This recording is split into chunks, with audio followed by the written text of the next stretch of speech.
ETF index mutual funds నేర్చుకుని stock మార్కెట్లో రాణించాలనుకుంటున్నారా? వెంటనే ఈ నెంబర్కి కాల్ చేయండి. Hi viewers, India's largest digital media network Suman టీవీకి స్వాగతం. ప్రస్తుతం మనతో ఉన్నారు international certified happiness and mindfulness coach Anuhya. అసలు హ్యాపీనెస్ అంటే ఏంటి, తర్వాత అంటే మనకి మనం హ్యాపీగా ఎంతకాలం ఉండగలుగుతాం, అలా ఉండాలంటే ఏం చేయాలి అనే దాని గురించి అనూహ్యని అడుగుదాం. నమస్తే అనూహ్య. నమస్తే రాధా. అనూహ్య, మనుషులు ఒక్కొక్కరు ఒక్కొక్క రకంగా ఉంటారనమాట. అంటే ఫర్ ఎగ్జాంపుల్ ఎలా ఉంటుంది అంటే, అవతల పర్సన్ ఎంత బాగా ప్రేమించినా వీళ్ళు ఒక అంటే ఫర్ ఎగ్జాంపుల్ ఇద్దరు ఉన్నారు, అమ్మాయిలు అబ్బాయిలు చక్కగా ప్రేమించుకుంటూ మంచిగా ఉంటారు. అమ్మాయికి అబ్బాయి మీద నమ్మకం, అబ్బాయికి అమ్మాయి మీద నమ్మకం. బట్ ఏదో ఒక రోజు ఒక చీమలాగా మెదడుకు ఒక చిన్న పురుగులాగా సోకినప్పుడు ఈ దరిద్రపు మొబైల్స్ వచ్చాకే గొడవలు ఎక్కువ అయిపోతూ ఉంటాయి. ఎవరికైనా, తల్లి కూతుర్లకైనా, అక్క చెల్లెలకైనా, ఫ్రెండ్స్ కైనా ఆ మొబైలే చిచ్చు పెడతారు. అయితే అప్పుడు ఆ అమ్మాయి వెళ్ళి ఆ అబ్బాయి మొబైల్ చూసి అక్కడ ఏమీ లేని దానికి కూడా ఒక ఇమాజినేషన్ తో ఉండి వాళ్ళ రిలేషన్ ని స్పాయిల్ చేసుకుంటారేమో అని అనిపిస్తుంది అనూహ్య. ఫస్ట్ ఆఫ్ ఆల్, అంటే అంత నమ్మకంగా ఉన్న ఆ జంట మధ్య ఎందుకు ఇలాంటివి అయితే, అంటే అవతల పర్సన్ ఎంత చెప్తున్నా వీళ్ళు ఎందుకు వినరు, ఎందుకు అది లాస్ట్ కి తెగిపోతాయి కదా ఇలాంటి బంధాలు. ఇలాంటి వాళ్ళకి అంటే ఒక సొల్యూషన్ ఖచ్చితంగా కావాలి. అక్కడ ఏమీ లేకపోయినా వీళ్ళే క్రియేట్ చేసుకోవడం. ఒక నిమిషం ఫోన్ లిఫ్ట్ చేయకపోతే ఆ అమ్మాయితో ఉన్నాడేమో, లేకపోతే ఆ అబ్బాయితో ఉన్నాడేమో. ఆన్లైన్ లో కనిపిస్తే కొంతమంది ఆన్లైన్ కూడా తీసేసుకుంటారు. ఈ గోళలు ఉంటాయి ఏమో ఆన్లైన్ చూపించకుండా మెయింటైన్ చేస్తారు.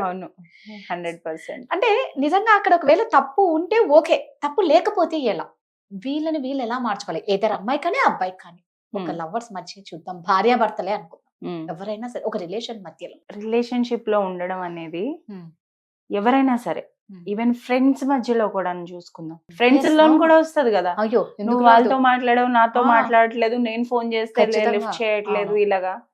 సో ఓన్లీ కపుల్ అనే కాకుండాను ఫ్రెండ్స్ మధ్యలో కూడాను వస్తూ ఉంటది ఇది.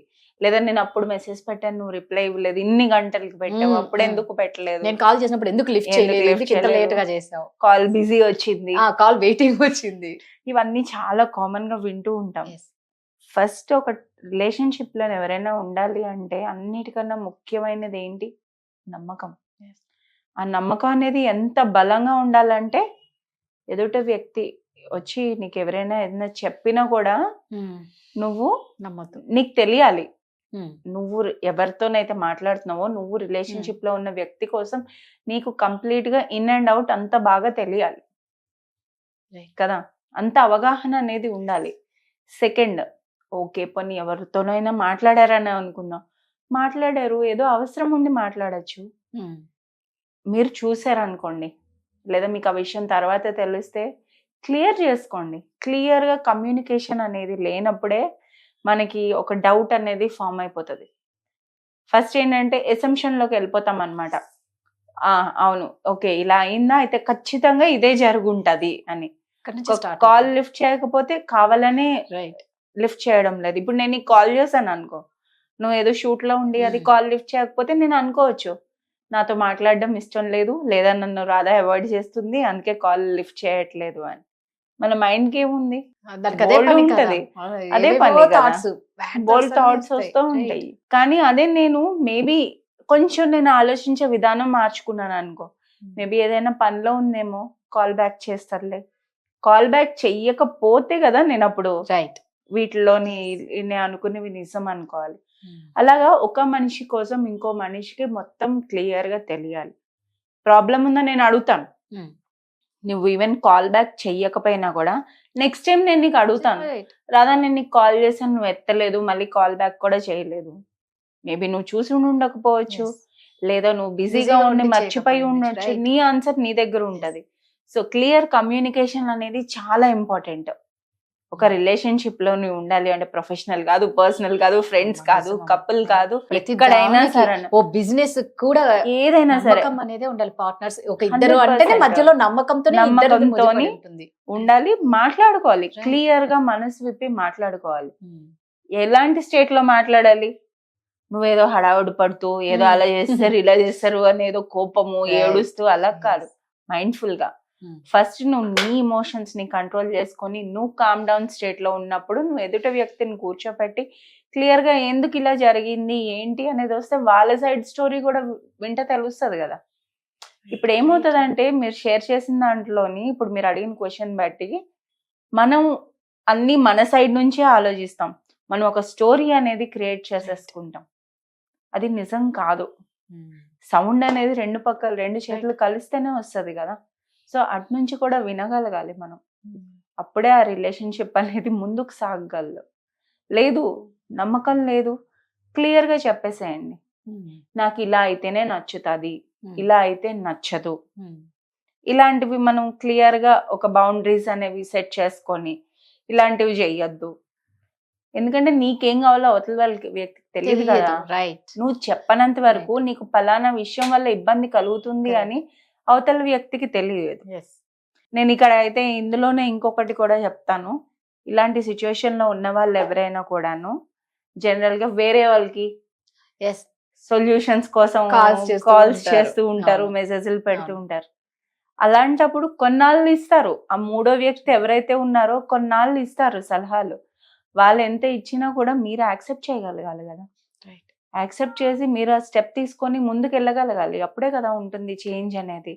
అలా చేసే కొద్దీ వీళ్ళకి కూడా కొన్నాళ్ళకి అవసరమా నాకు ఇంత, అవతల పర్సన్కి ఎందుకు అసలు ఇదంతా ఏమీ లేకుండా ఒక్కడి నేను హ్యాపీగా ఉన్నాను కదా, నా జీవితం హ్యాపీగా సాగుతుంది, ఎందుకు లేనిపోనివి ఇవి అన్నీ ఉంటాయి. ఈ కాల్ చేస్తున్న వ్యక్తి ఎక్స్పీరియన్స్ ఎలా ఉంటదంటే ఇంకా అసలు చెప్తారు, సలహాలు ఇస్తారు, కొన్నాళ్ళు అయినప్పటికీ వాళ్ళు కూడా ఎమోషనల్ గా డ్రైన్ అయిపోతారు. ఏంట్రా బాబు ఎంత చెప్తున్నా కూడా వీళ్ళు వినిపించుకోవట్లేదు, అర్థం చేసుకోవట్లేదు అది అని. వాళ్ళు కూడా ఒక బర్న్అవుట్ స్టేజ్ కి వెళ్ళిపోతారు అనమాట, డ్రైన్ అయిపోయి. మనం అయితే ఇక్కడ ఇలాంటి వాళ్ళు ఎవరైనా ఉంటే వాళ్ళు కూడా ఎలాగా డీల్ చేయొచ్చు ఇలాగా అనేది మాట్లాడుకుందాం. వీళ్ళు బౌండరీస్ సెట్ చేయాలి. బౌండరీస్ ఎలా సెట్ చేస్తారు, చాలా అలాగే కట్టే కొట్టే తెచ్చే అని అలా అంటారు కదా, అలా చెప్పకుండాను లేదమ్మా అంటే వీళ్ళు ఎలా ఉంటారంటే కంటిన్యూస్ గా పదే పదే ఫోన్లు చేస్తూ ఉంటారు అనమాట. ఇంకా వీళ్ళు కూడా మాట్లాడుతున్న వ్యక్తి కూడా సలహా ఇచ్చే వ్యక్తి కూడా విసిగిపోతారు, వెక్స్ అయిపోవడం అంటారు కదా అలా. సో ఏం చేయాలి, పలానా టైం తర్వాత నేను ఫోన్ ఎత్తను, లేదా నేను బిజీగా ఉన్నాను, నాకు ఓన్లీ ఇప్పుడే అవుతుంది చేయటం. సో అలాగా క్లియర్ గా బౌండరీస్ అనేవి సెట్ చేసుకోవాలి. మేబీ మనం ఇప్పుడు కాదు తర్వాత మాట్లాడుకుందాం, ఇలా మాట్లాడినప్పుడంతా మన ఎగిరవుతుంది. ప్లస్ ఈ వ్యక్తి కూడా ఏంటి అవగాహన చేసుకోవాలి. ఏంటి అవగాహన, అలా వాళ్ళు కాల్ చేసి మాట్లాడినప్పుడు మీ బాడీలోని ఏమవుతున్నది అంటే మీకు వరీగా అనిపిస్తుందా, యాంగ్జైటీ అనిపిస్తుందా, ఏదో అనీజీగా అనిపిస్తుందా, అన్కంఫర్టబుల్ గా అనిపిస్తుందా, ఏదో ఒక తెలియని ఇరిటేషన్ వస్తుందా అలాగా. ప్లస్ మీ బాడీలోని సెన్సేషన్స్ ఎలా ఉన్నాయి, మైండ్ఫుల్నెస్ కాబట్టి నేను చెప్తున్నాను అనమాట. బాడీలోని సెన్సేషన్స్ ఎలా ఉన్నాయి, కొన్నిసార్లు ఊపిరి ఎక్కువ అవ్వడం వస్తూ ఉంటది, అబ్బా మళ్ళీ ఫోన్ చేశారా అన్నట్టు మనకి మెంటల్ గా థాట్స్ కూడాను అలా వస్తూ ఉంటాయి అనమాట. సో ఇవన్నీ కలిపి మనం ఒక బౌండరీ లైన్ అనేది గీసుకోవాలన్నమాట. థర్డ్, ప్రయారిటైజ్ చేసుకోవడం తప్పు కాదు. ఆ బౌండరీస్ గీయడం అనేది it's part of self love. నీ కోసం నువ్వు బౌండరీ గీసుకోవడంలో తప్పేమీ లేదు. ఇంకొకటి పెద్ద వచ్చే ప్రాబ్లం ఏంటి అంటే ఇలా చేయడం తప్పు అనుకుంటాం, ఒక గిల్ట్ మోడ్ లోకి వెళ్ళిపోతారు. అరే నేను ఇన్నాళ్ళు మాట్లాడాను కదా, ఇప్పుడు ఇలా చెప్పాను కదా, ఏమనుకుంటారో ఏంటో అని అదొక గిల్ట్ మోడ్ లోకి వెళ్ళిపోతారు. అస్సలు తప్పేం కాదు. మీకోసం మీరు మీ ఎనర్జీ పోతుంది కదా, ఇన్ ది ఎండ్ మొత్తం అంతా చుట్టుపక్కల ఉన్నదంతా ఎనర్జీ అంటున్నాం కదా, మీరు డ్రైన్ అయిపోతారు. విని విని విని విని మీ మైండ్ సెట్ అలాగే అయిపోతుంది, మీరు డ్రైన్ అయిపోతారు, మీ రిలేషన్షిప్స్ కూడా దెబ్బతినచ్చు. సో అందుకని ఆ బౌండరీ గీయడం అనేది చాలా ఇంపార్టెంట్. ఆ బౌండరీ గీసి మిమ్మల్ని మీరు ప్రయారిటైజ్ చేసుకొని మీ చేసుకోవటంలో అస్సలు తప్పేం లేదు. సెల్ఫ్ లవ్ అంటేనే అది, మీ పీస్ కోసం మీరు చేస్తున్నారు కాబట్టి అసలు తప్పలేదు. సూపర్, కరెక్ట్ అని చాలా చక్కగా చెప్తారు. Thank you.